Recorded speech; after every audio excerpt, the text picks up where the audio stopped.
샬롬 사랑하는 성도 여러분, 2026년 5월 12일 화요일 반샘을 시작합니다. 오늘 본문은 창세기 41장 1절부터 24절까지의 말씀입니다. 제41장.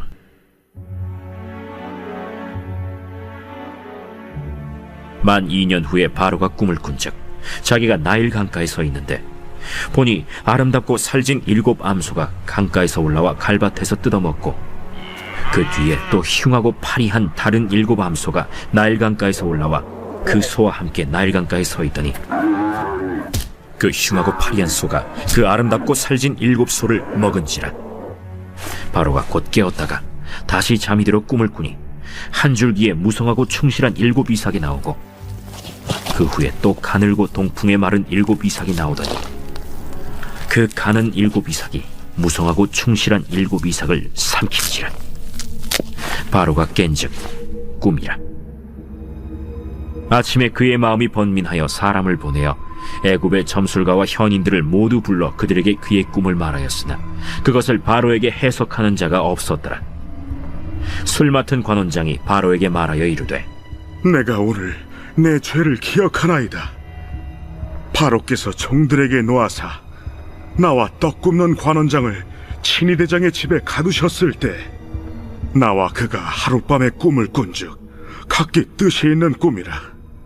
그곳에 친위대장의 종된 히브리 청년이 우리와 함께 있기로 우리가 그에게 말하매 그가 우리의 꿈을 풀되 그 꿈대로 각 사람에게 해석하다니 그 해석한 대로 되어 나는 복직되고 그는 매달렸나이다. 이에 바로가 사람을 보내어 요셉을 부르매 그들이 급히 그를 옥에서 내놓은지라. 요셉이 곧 수염을 깎고 그의 옷을 갈아입고 바로에게 들어가니 바로가 요셉에게 이르되, 내가 한 꿈을 꾸었으나 그것을 해석하는 자가 없더니 들은즉 너는 꿈을 들으면 능히 푼다 하더라. 요셉이 바로에게 대답하여 이르되, 내가 아니라 하나님께서 바로에게 편안한 대답을 하시리이다. 내가 꿈에 나일 강가에 서서 보니 살지고 아름다운 7 암수가 나일 강가에 올라와 갈밭에서 뜯어먹고 그 뒤에 또 약하고 심히 흉하고 파리한 7 암수가 올라오니 그같이 흉한 것들은 애굽 땅에서 내가 아직 보지 못한 것이라.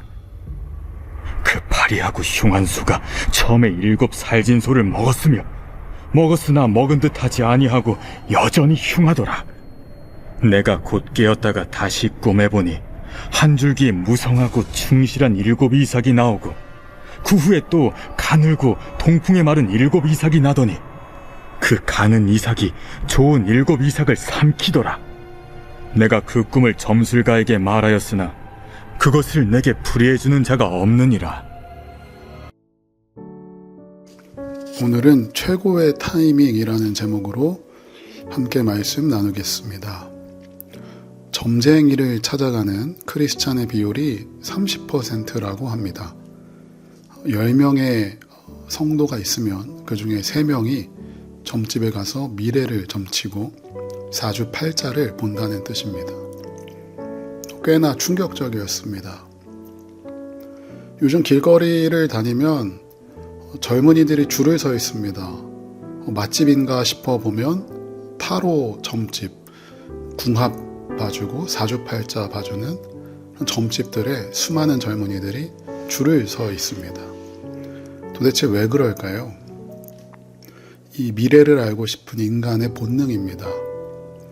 미래를 알면 미리 대처할 수 있다고 착각하기 때문이죠. 그러나 여러분, 우리의 미래는 하나님께 속해 있습니다. 애굽의 정점에 있는 바로 왕도 자신의 미래를 알 수 없었습니다. 왕궁의 술객들과 박사들, 애굽의 최고 점쟁이들도 답을 주지 못했습니다. 그러나 인간의 지혜가 멈춘 자리에서 하나님이 일하시기 시작합니다. 창세기 41장은 하나님께서 감옥에 갇힌 한 사람 요셉을 통하여 역사를 움직이시는 장면입니다. 그런데 하나님은 갑자기 일하시는 분이 아닙니다. 이미 오래전부터 준비하고 계셨습니다. 오늘 본문 1절은 이렇게 시작합니다. 만 2년 후에. 이 5글자 안에는 요셉의 긴 침묵과 기다림이 담겨 있습니다.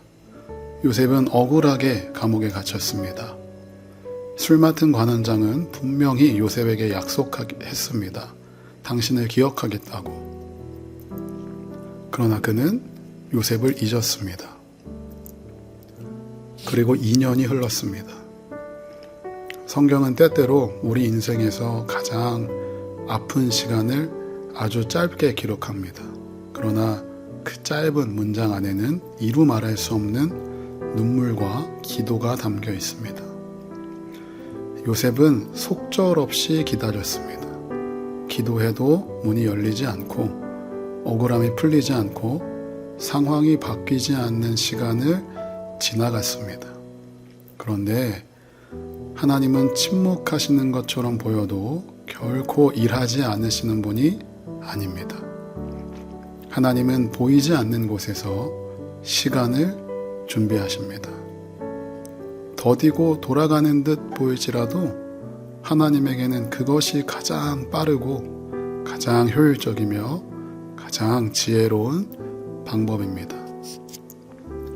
나는 늦었다고 생각했는데 하나님에게는 그 늦은 시간이 가장 빠른 시간이었습니다.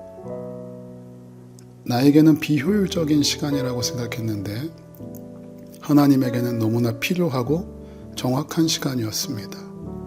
하나님은 최고의 타이밍을 기다리셨습니다.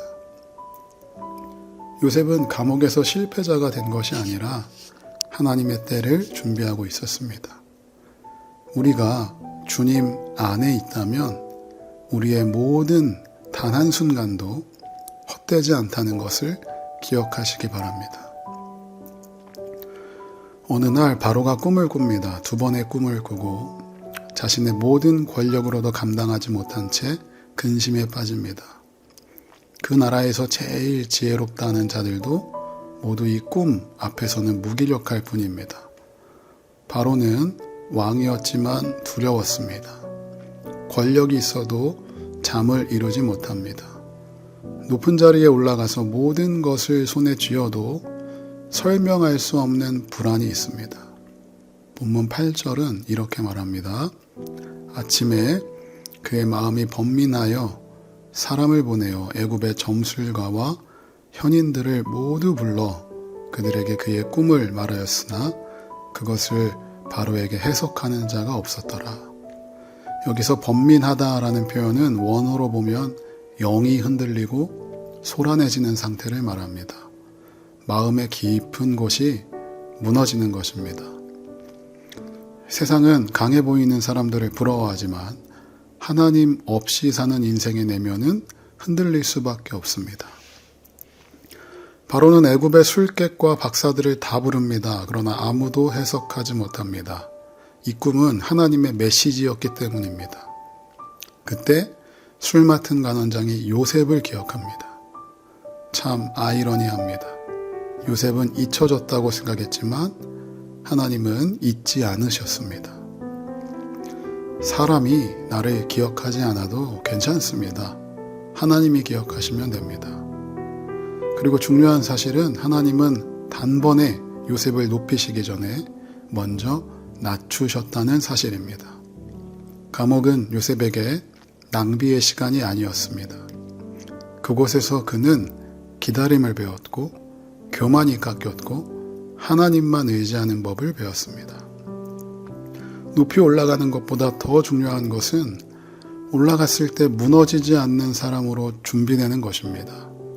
요셉은 아직 총리가 되지 않았습니다. 그러나 이미 총리가 될 사람으로 빚어지고 있었습니다. 사랑하는 성도 여러분, 혹시 지금 인생의 감옥 같은 시간을 지나고 계십니까? 기도해도 응답이 없는 것 같고 사람들에게 잊힌 것 같고 미래가 보이지 않습니까? 그러나 우리 하나님은 침묵 속에서도 일하십니다. 우리가 이해하지 못하는 시간에도 하나님은 길을 만드십니다. 요셉의 인생을 움직인 것은 우연한 꿈이 아니라 하나님의 섭리였습니다. 그리고 그 섭리는 오늘도 여전히 우리 삶 가운데에 흐르고 있습니다. 때가 되면 하나님은 감옥문도 여십니다. 사람이 막아도 하나님이 여시면 아무도 닫을 수 없습니다. 그러므로 조급해하지 마십시오. 늦었다고 낙심하지 마십시오. 눈앞의 현실만 보고 두려워하지 마십시오. 하나님의 때는 늦지 않고 언제나 정확한 줄로 믿습니다. 하나님의 때가 오면 눈물의 시간이 은혜의 간증으로 바뀔 것입니다. 내가 보기엔 늦은 것 같지만 최고의 타이밍을 기다리고 계시는 하나님을 온전히 신뢰하는 저와 여러분 다 될 수 있기를 주님의 이름으로 축복합니다. 우리 이 시간 함께 기도하겠습니다. 기도할 때 하나님, 나의 때가 아니라 하나님의 때를 기다리며 신뢰하게 하여 주시옵소서. 내가 생각하는 나의 시간보다 하나님의 시간이 더 정확하고 더 효율적이고 더 빠름을 인정합니다. 그 하나님의 때를 온전히 신뢰하게 하여 주시옵소서라고 우리 시간 각자의 자리에서 함께 기도하겠습니다.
하나님, 기다림의 시간 속에서도 우리를 잊지 않으시고 일하시는 주님을 신뢰하게 하여 주시옵소서. 눈앞의 현실 때문에 낙심하지 않게 하시고 하나님의 때를 믿음으로 바라보기를 소망합니다. 요셉처럼 낮은 자리에서도 하나님을 붙들게 하시고 사람의 도움보다 주님의 섭리를 의지하게 하여 주시옵소서. 우리의 불안과 두려움을 평안으로 바꾸시고 삶의 모든 꿈과 미래를 주님 손에 맡깁니다. 하나님, 가장 선한 길로 인도하시고 하나님의 때에 응답하여 주시옵소서. 감사드리며 예수님의 이름으로 기도합니다. 아멘.